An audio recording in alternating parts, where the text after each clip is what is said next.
Okay, welcome back to the video series on the Scale Mutator Lab. This video I'm going to talk about the make palindrome method.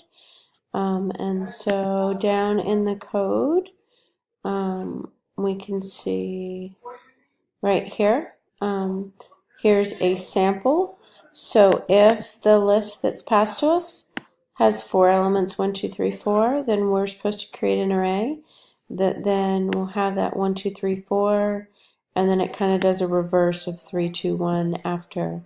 And so the first thing to keep in mind is you are definitely going to make a new list or a new array in here first off. So int bracket bracket return val or whatever you want to call it equals new int array. But what you'll notice is that the size of the new array is not going to be the same size as the list array. So you need to figure out what the size of the new array is first. And then from there, you want to carefully fill the new array. And so one way to do it is to go through the original array and fill the 1, 2, 3, 4, and then maybe continue with this one, but you might want to come backwards through this 3, 2, 1. There's a couple of ways to do it algorithmically, but what I would recommend is if you're having trouble doing it with one loop, maybe consider just copying this part over to here, one for run, and then figure out how to do this separately in a separate for loop. So you don't have to do it all in one for loop. You could have a for loop here that copies 1, 2, 3, 4 over, and then have another separate for loop that does the 3, 2, 1. Something that might be helpful is to add the index values for these. And so you'll notice at first everything is just almost like a copy, right? But then you're going to need an index value that goes up to 4, 5, and 6 for this one, whereas this one having an index value,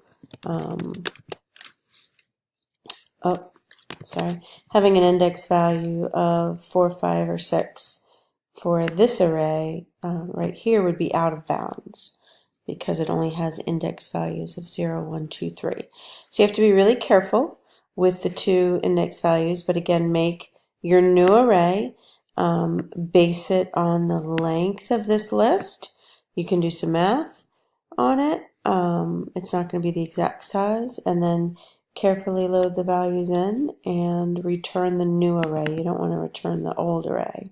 So make sure you're returning this new one that you've made and filled.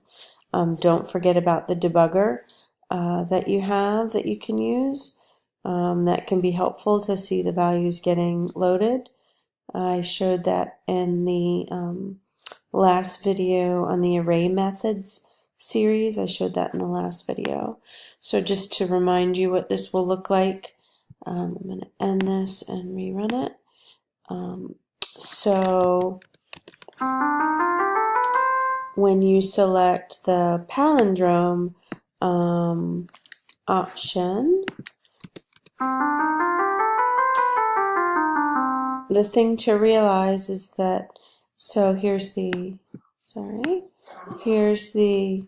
original array, and the thing to notice is that this C doesn't get repeated, but everything else gets repeated almost like a mirror image. So just pay close attention to that when you are running and testing.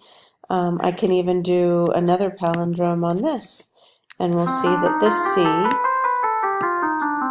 should not repeat in the middle.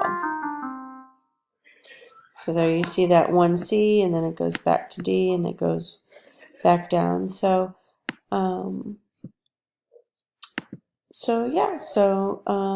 good luck with your make palindrome. Happy coding. See you in the next video.